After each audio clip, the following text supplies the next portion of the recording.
Началась работа над линейным кораблем российского имперского флота «Севастополь».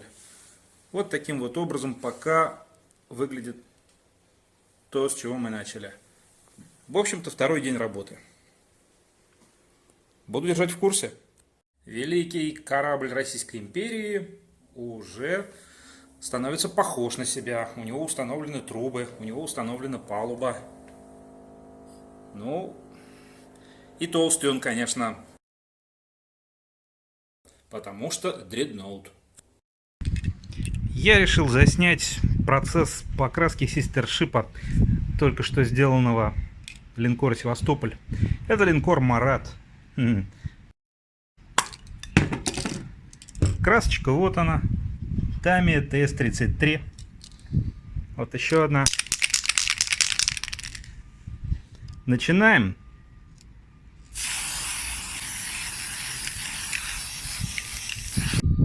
Вот так примерно.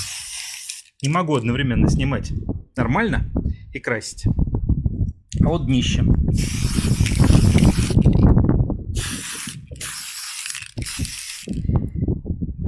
Вот как-то так. Важный момент. Желтая – это специальная изолента, которая борта защищает. Сверху скотч. Скотч может ободрать борта, поэтому он сверху. Ну а вот, собственно, и результат.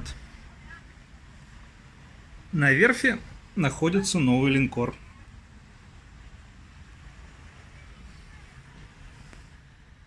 Вот я специально заснял его вместе с братиком, или по-английски sister. Почему-то у них называется корабль-сестра, а у нас братик, наверное, должен называться. Вот он. Это Севастополь. Это будет Марат. Прошу обратить внимание. Советский линкор «Марат» обретает свои черты.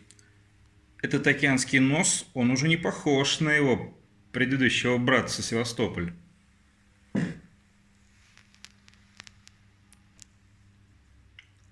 Завтра займусь трубами.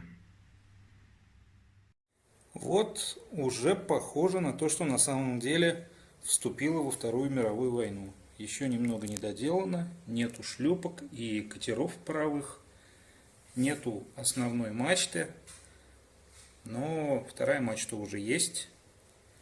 Есть ПВО на башнях главного калибра. Ну вот они и готовы. Предыдущий и, можно сказать, последующие варианты одного и того же корабля. 4 корабля было спущено на воду. Выглядели они вот так. Русский дредноут. После революции они были преобразованы вот в такие корабли. Похож, но не он, то, что называется. Вот, пожалуйста. Разница во флагах видна. Для интереса решил просто рядом поставить, чтобы масштаб был понятен и виден. Это российский императорский дредноут, огромная страна, самая большая, сильная и богатая на тот момент. Вот. Он спущен на воду, на минуточку, в 2014 году. Замечательно. Всего 4 таких построено. Вот со всех российских денег. Рядом с ним вот такой вот в 2016 году спущен на воду Изе или Исе, японский. Мало того, что он наполовину авианосец, сейчас поближе, вот, так он еще и гораздо больше, чем русский. Вот и интересно знать, выиграла ли бы Россия все-таки эту Первую мировую войну с такими кораблями? А? Если даже у Японии, вот в 2016 году, что уже было, это не самый мощный их корабль, был больше. Броненосец Фузо. Это скорее тоже не броненосец, а дредноут. Но он был еще мощнее, чем Изе. Проект линкоров типа «Севастополь». Его достаточно часто называют проектом испуганных.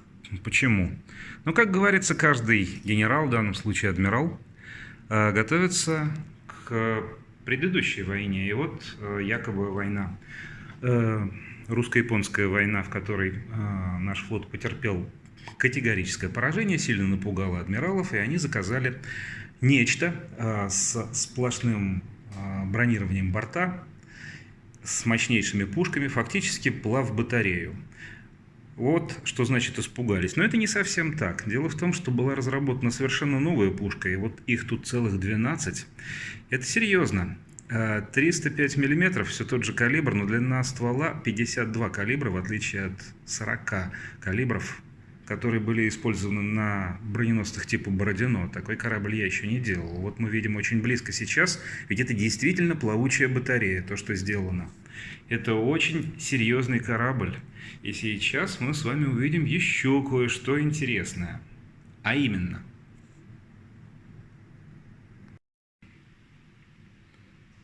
У нас приглашенный гость, тот самый великий дредноут, 1906 год, он был спущен на воду. Собственно, наши плавучие батареи были задуманы только для того, чтобы противостоять ему и его одноклассникам.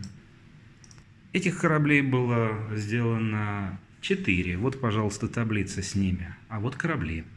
Вот первый — это Севастополь, его, собственно, я сделал. Он после модернизации назывался Парижская коммуна.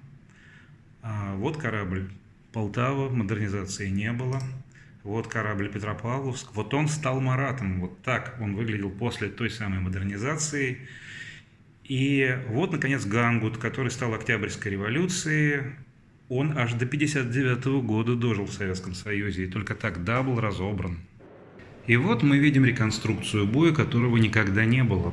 Просто эти замечательные линкоры действительно никогда не входили в соприкосновение с одноклассниками из вражеского флота. Против нашего линкора, против Севастополя выступают крейсер, вот одно попадание по нему произошло, и линейный корабль противника. Я выбрал корабли из Первой мировой войны Германской империи. Происходит попадание на мощный броневой пояс нашего линкора, достаточно легко и непринужденно их переносят. Вот выстрел и уничтожение крейсера. Здесь остается только один враг. А здесь мы видим сразу два корабля. Впереди линкор «Марат». Его играет Октябрьская революция, однотипный с ним корабль. Они немного разные, поэтому я предупреждаю, рядом с ним в строй пилинга идет корабль «Севастополь». Итак, плавучая батарея начинает стрелять по вражескому крейсеру и топит его. Эти мощные пушки, они гораздо лучше, чем у конкурентов.